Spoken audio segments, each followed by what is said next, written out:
Sir मैं Modi government के खिलाफ नो कॉन्फिडेंस ला सकता हूं, मगर वक्फ बोर्ड का चेयरमैन जो नॉमिनेट होगा उसके खिलाफ नो कॉन्फिडेंस नहीं ला सकते हैं, बिल्कुल नहीं ला सकते। क्या मजाक है बताइए, आपकी डेमोक्रेसी है। सब जितने हिंदू धर्म के प्रॉपर्टीज है, सिख धर्म के, बौद्ध के हैं और आपके जैन के, वहां पर उन्हीं के मजहब का ऑफिसर होगा। और कहां पर नहीं होगा? वक्फ बोर्ड में। मुझे कंफ्यूजन है कि क्या अमित शाह नरेंद्र मोदी बड़े हैं या अडवाणी बड़े हैं। आपके लिए आप तय कर लीजिए। सर श्री साई बाबा ट्रस्ट 2004 वो ये कहता है जो ऑफिसर उसमें काम करता है उसको साई बाबा का डिवोटी होने चाहिए और उसको डिक्लेरेशन लिख के देना पड़ेगा।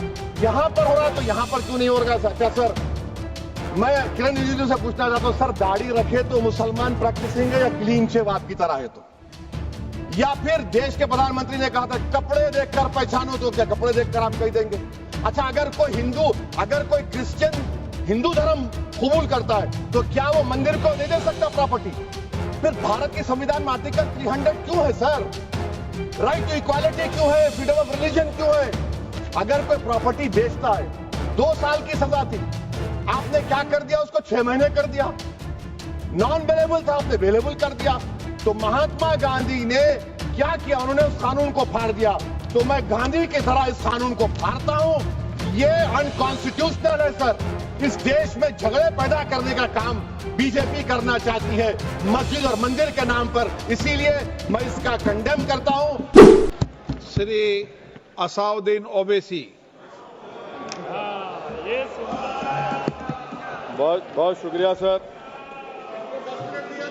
स्पीकर सर, मैं ये वक्फ तरमीमी बिल की मुखालिफत में खड़ा हुआ हूं। किसी एक शायर ने बड़ा अच्छा कहा था, जब भी ज़मीर और ज़र्फ का सौदा हो दोस्तों, जब भी ज़मीर और ज़र्फ का सौदा हो दोस्तों, कायम रहो हुसैन के इनकार की तरह। सर, ये वक्फ तरमीमी बिल भारत के गयूर मुसलमानों के ईमान पर, इबादत पर एक हमला है।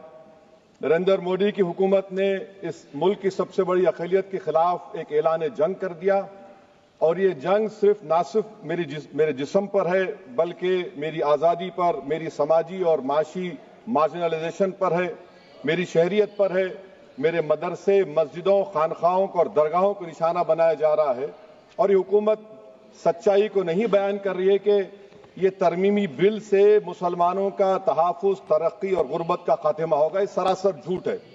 सर, अगर आप आइन के आर्टिकल 14 को देखेंगे तो उसमें लिखा हुआ है इक्वल प्रोटेक्शन।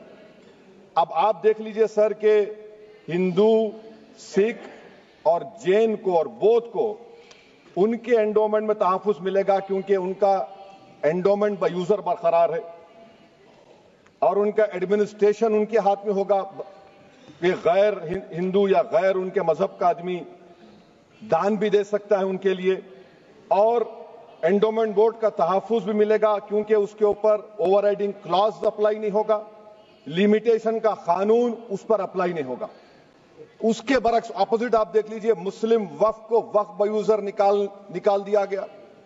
एक मुस्लिम वक्फ की जायदाद पर कब्जा होगा, लिमिटेशन लगेगा तो जो एनक्रोचर है, जो खाबिज है, वो रातों रात मालिक बन जाएगा और एक गैर मुस्लिम वक्फ बोर्ड को एडमिनिस्टर करेगा। ये आर्टिकल 14 के इक्वल प्रोटेक्शन का वायलेशन। अब आर्टिकल 14 में सर इक्वालिटी बिफोर लॉ भी है और उसका कैसा वायलेशन हो रहा है कि कोई आर्बिट्ररी स्टेप नहीं ले सकता और कोई भी ऑफिशियल किसी भी तरीके से गलत आर्बिट्ररी फैसला नहीं लेगा। यहां पर आप एक डेजिग्नेटेड ऑफिसर को रखकर वो फैसला लेगा कि ये जायदाद वक्फ की है, गवर्नमेंट की है। क्या ये प्रिंसिपल्स ऑफ नेचुरलिटी के खिलाफ नहीं है जिसका तकर्रुर एग्जीक्यूटिव करती है? ये हमारे theory of separation of powers Bharat के आइन का बेसिक स्ट्रक्चर का हिस्सा है। क्या इसका वायलेशन नहीं है?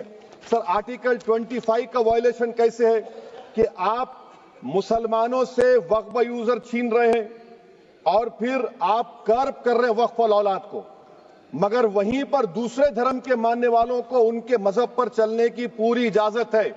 लफ्ज जो आर्टिकल 25 में इस्तेमाल हुआ सर, वो इक्वली एंटाइटल्ड, यहां पर मुसलमानों के इक्वल एंटाइटल्ड नहीं हो रहा। अभी हम गृह मंत्री का, वजीर दाखिला का यहां पर उनका हमने तकरीर सुनी, यहां पर वो ये कहते हैं वजीर दाखिला, शायद वो कटमुल्ला की जबान ना कह दें वजीर दाखिला कहने पर, वजीर दाखिला ने अपने बयान में कहा कि बोर्ड और काउंसिल जो होगा वो माने वक्फ इस्लाम से अलग है। सर, अगर ये बात सच है आपकी, तो फिर आपको यह कानून बनाने की जरूरत ही नहीं है। आप एक नॉन स्टैट्यूटरी बॉडी बना दीजिए। ये जो कानून बन रहा है ना सर, ये आर्टिकल 26 इसका सोर्स है, और आर्टिकल 26 जब इसका सोर्स है तो आर्टिकल 26 का ABCD क्या कहता है कि रिलीजियस डिनोमिनेशन को अपने मजहब के अफेयर्स खुद चलाना, मूवेबल इमूवेबल प्रॉपर्टी को लेना और एडमिनिस्टर करना। जब हिंदू धर्म को, बौद्ध धर्म को, सिखों को यह राइट दिया गया है, तो आप कैसे मुसलमानों से छीन रहे हैं? तो यह आर्टिकल 26 का ग्रेव वायलेशन है। तो सर, अब वक्फ यूजर का मामला देखिए, मिनिस्टर साहब ने कहा कि एंक्रोचमेंट हो रहा है, 17,000 एंक्रोचमेंट हुए हैं। तो यही नरेंद्र मोदी की हुकूमत ने 2014 में उस वक्त के मंत्री ने एक Waqf properties eviction of unauthorised occupants bill को इंट्रोड्यूस किया। आपने विड्रॉ कर लिया 2024 में उसको। क्यों विड्रॉ किया सर आपने? जब आप मान रहे थे कि एंक्रोचमेंट हो रहा है तो आपने बिल को विड्रॉ कर लिया। अच्छा सर, अब वक्फ यूजर को आपने निकाल दिया। माने कंडीशन क्या लगाए कि अगर उसमें डिस्प्यूट होगा और गवर्नमेंट प्रॉपर्टी होगी। सर, डिस्प्यूट तो है। मिसाल के तौर पर मोहिबुल्लाह साहब जिस मस्जिद के इमाम है, पार्लियामेंट के सामने मस्जिद है सर, 123 प्रॉपर्टीज में मस्जिद है, डिस्प्यूट चल रहा है। कल कलेक्टर या डिस्ट्रिक्ट ऑफिसर बोलेगा कि भाई साहब ये गवर्नमेंट प्रॉपर्टी है, स्टिकर लगा दिया जाएगा, मस्जिद बंद, गवर्नमेंट प्रॉपर्टी हो गई। होगी ना सर? अब ये बताइए, आप जब से यहां पर पूरे बीजेपी रूलिंग पार्टी हमको ज्ञान दे रहे हैं कुछ नहीं होगा, कुछ नहीं होगा। मैं दलील के साथ बता रहा हूं आपको, ये मस्जिद दिल्ली गवर्नमेंट बोलती हमारी है, वक्फ दिल्ली वक्फ बोलता हमारी है। तो सर, वक्फ यूजर, अगर मैं अपनी गवर्नमेंट के खिलाफ वक्फ बोर्ड वक्फ यूजर इस्तेमाल नहीं करेगा तो क्या है सर? अच्छा, ये अमेंडमेंट जब हो जाएगा तो मुझे कहने दीजिए सर, सिर्फ प्राचीन मंदिरों की हिफाजत होगी, मस्जिदों की नहीं होगी। अब सर आप आ जाइए, अगर डिस्प्यूट मेरा एंशिएंट मॉन्यूमेंट से वक्फ का, एक मिसाल दे रहा हूं, दिल्ली में 172 वक्फ प्रॉपर्टीज ASI कंट्रोल में है, मैं तो हार ही गया वो, क्योंकि मेरे पास डॉक्यूमेंट नहीं है। आप कह रहे हैं कि डॉक्यूमेंट चढ़ाओ। अगर मेरा गवर्नमेंट से डिस्प्यूट चल रहा है, मैं तो क्लेम ही नहीं कर सकता, क्योंकि आप जज बनेंगे, आप ही फैसला करेंगे, और जब तक आप फैसला नहीं करते वो वक्फ की प्रॉपर्टी नहीं होगी। वो प्रोविजन डाल दिया आपने। अच्छा, अगर मेरा डिस्प्यूट एंक्रोचर से होगा सर, तो एंक्रोचर में तो आपने तो 107 को डिलीट कर दिया। आप रातों रात खाबिज को, एंक्रोचर को मालिक बना रहे हैं। सर, मैं ये पूछना चाहता हूं आपके जरिए हुकूमत से, एक मुंबई में एक बहुत बड़े दौलतमंद है, खोजा बरादरी का यतीम खाना था, उन्होंने 2004 या 5 में 22 करोड़ में खरीद लिया। वो केस सुप्रीम कोर्ट में, क्या आप उनको मालिक बनाना चाहती है लिमिटेशन एक्ट अप्लाई करके? हमको बताइए, हम जानना चाह रहे हैं। और सच्चर कमेटी ने सर 2007 में कहा कि दिल्ली के 123 प्रॉपर्टीज की मार्केट वैल्यू 6,000 करोड़ की। आज हम 2025 में आ गए। क्यों आप उन प्रॉपर्टीज के खिलाफ पड़े हुए? 1976 में उस वक्त के वजीर आजम इंदिरा गांधी लेटर लिखा, इसको आप दे दीजिए, मगर आप उसको मानने को तैयार नहीं है। तो सर, और एक जो झूठ फैलाया जा रहा है, management, empowerment, efficient development. Sir, this bill takes any management from the hands of Muslims, disempowers the waqf in comparison to any other stakeholder, takes away the efficiency of administration and hampers development. Waqf disempowerment in the name of efficiency, inefficiency is being created. The progress of development from pre-independence till today is sought to be destroyed. Sir, अभी हमारे home minister साहब ने फजल पुकाया case का जिक्र किया। Sir, मैं आपसे गुजारिश करूंगा कि होम मिनिस्टर जरा अच्छे लोगों को रखकर इंफॉर्मेशन ले। फजल पुकाया का ऑबिटर क्या है? इट इज ऑबिटर, वो रेशो डेसेंडेंटाई नहीं है जो आपने कहा है। अच्छा सर, शेड्यूल ट्राइब के बारे में कहा, क्या शेड्यूल ट्राइब में मुसलमान नहीं होते? शेड्यूल कास्ट में नहीं होता मुसलमान, शेड्यूल ट्राइब में मुसलमान होता। तो क्या आर्टिकल 25 मेरा चला गया, आर्टिकल 26 चला गया, आर्टिकल 14 चला गया, 15 चला गया, 29 चला गया? लक्षद्वीप का एक मुसलमान MP है, क्या उसको राइट नहीं है क्योंकि ट्राइबल है? क्या कह रहे हैं आप? इस ऐवान को क्यों गुमराह कर रहे हैं आप शेड्यूल ट्राइब के नाम पर? सर, और एक चीज जो आपको बता रहा हूं सर, अब आप जब आर्टिकल 26 से मेरा सोर्स है, तो आप सेंट्रल वक्फ काउंसिल में 22 में से 10-11 आप नॉन मुस्लिम को बना सकते हैं। रिलीजन न्यूट्रल आपने कह दिया, और आप बनाएंगे। क्यों बनाएंगे आप? स्टेट वक्फ बोर्ड में 7 नॉन मुस्लिम होंगे और 4 मुसलमान। क्यों होंगे? क्योंकि आप लॉ में 95 में डायरेक्ट मैनेजमेंट में ले सकते हैं 5 साल के लिए।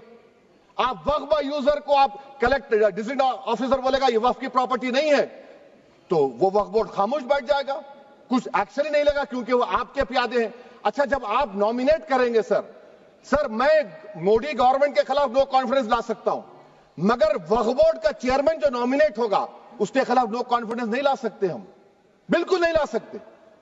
क्या मजाक है बताइए आप? ये डेमोक्रेसी है।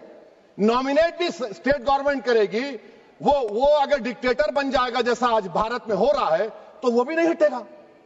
कम से कम यहां पर तो इलेक्शन है, वहां पर तो आप 5 साल झेलते रहो उसको। अच्छा सर, अब ये जो क्लॉज 11 और क्लॉज 9 आप 16AA से देखिए, where the qualification of the members of the board has been limited only to 3 categories contained in 14(1)(c). Intention is very clear that the majority is to be packed with non-Muslims. So who will defend my interests, sir? If I cannot depend on the state waqf board, central waqf council, which are going to comprise non-Muslims, this in itself is a clear violation of Article 26, 14 and 15, sir. अच्छा sir, CO पहले 95 act में था कि word मुस्लिम, आपने गायब कर दिया उसको। अरे आखिर क्यों इतनी नफरत है आपके लफ्ज मुसलमान से? अच्छा, फिर क्या कह रहे हैं आप कि ये भी आर्टिकल 26 का वायलेशन है। सब जितने हिंदू धर्म के प्रॉपर्टीज हैं, सिख धर्म के हैं, बौद्ध के हैं और आपके जैन के, वहां पर उन्हीं के मजहब का ऑफिसर होगा। और कहां पर नहीं होगा? वक्फ बोर्ड में।